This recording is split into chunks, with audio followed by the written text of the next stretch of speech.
The thing with Hikaru is that I don't have to beat him today, but he's 36. Like, there's going to be a time when Hikaru's sitting in his pineapple shirt and he's not playing chess anymore, and he's just going to have to watch me win tournament after tournament. He's going to be too old to even compete. My reign is going to last so long that he's going to be at the age of like just like he can't even walk anymore, and I'm still going to be winning. I can beat him while he's playing, but I think the best part would be like when he's just done, and then he has to watch me.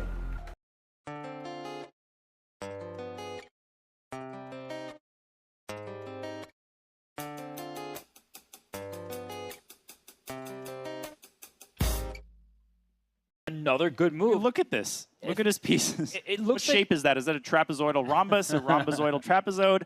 It looks so terrible for black, and yet Hikaru is hanging right in there. He dropped a6 pawn. What does he want after rook takes a6? And he had to play that. I think the other rook coming to d8 is what scared him, because rook g8, there was a mate threat.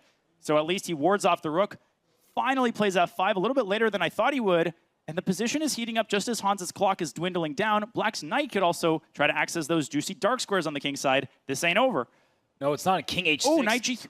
Yeah, this king can go up the board for black as well. He's pinning the... Oh, knight f2, f4 mate. Oh, that is crazy. Look at Hans's time. He's got no time. Rook d7's coming. And then f4 check is actually going to win the knight. What does Hans do? He's down to 1 second. He's going to lose this game. He drops the e4 pawn. Okay, will Hikaru take it is the big question. He goes to just double his rooks first, but no, he grabs that pawn, knight back, and now the e-pawn is dangerous. And Hikaru playing really fast. He feels confident that he can win this game on the board and on the clock. He's got two enemies, Hans, that he's fighting as the knight drops back to f5, clearing the red carpet for the e-pawn. Suddenly looks like that pawn, I mean, these obstacles are just going to be... Gives up a5, and he's hoping that he can just go after the white pawns, but I think with those double G pawns for both sides, I mean, that's one of the ugliest pawn structures you can see. Oh my gosh. In complete control here. And finally, Hikaru gets one of his pawns moving. That knight is just jumping around, and it has had way too much coffee. And is it finally time to push d5? No. He goes back because, king d3, so you're giving up the g3 pawn, but the knight's trapped there. King e3 to f3. Oh my gosh, and Hikaru might have to give up his second pawn to extricate that poor knight. It's not getting out. It's still not going to get out. Knight f1, king e2, knight h2. I think he should try b3. But you can just, oh my gosh. He wants to trade off all the pawns. Great try. I've drawn so many of these positions. You don't know which pawn to stop with which piece, and you end up losing your only pawn. And I'm looking at Hans here. Oh, my lands. Oh, here's the g pawn. And this is typical Hikaru. He's going to go g3. White's pieces are going to be tied down to stopping these passers. b3. Oh, my Black's goodness. king sliding in. It's a draw.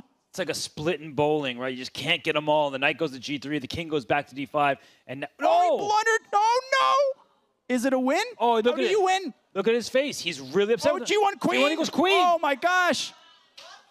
Hans blunders it right back, and he slaps his forehead. That game is a draw. Yeah, now knight d6, c4. You still have to convert this. Knight and pawn versus queen can be tricky, Robert. But in a2, he's allowed. No, a2, queen g8. Okay, so where's king b3? So the king is actually going to hide in enemy territory. And how do you win this now? Well, Hikaru had a chance to put the queen on a2, and that would have completely paralyzed any further chances the black had. Now he can't get the queen a2 anymore. So he's going to keep giving a bunch of checks. We're going to have to keep an eye on the 50-move rule if no pawns or captures are made. But the a2 threat forces him to keep giving these checks. Hans does not deserve to lose this game, so I think he's earned a draw here. But people assume that as long as the pawn isn't on a2, it's winning. Not so fast.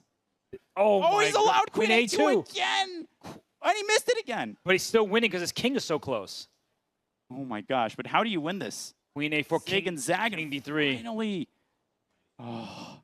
Oh my goodness, and Hans is just so upset with himself right here. Hikaru Nakamura steals a game from the jaws of defeat. There's also not only is f7 hang, bishop h6 in many positions. So queen takes f6 is a knockout. Look at Hikaru. He used to have a show called Nakamura's Knockouts, and this is one of them. And you want to hear the worst part is bishop h6, it would be winning normally, but it also comes with a discovered attack against the queen to make matters even worse.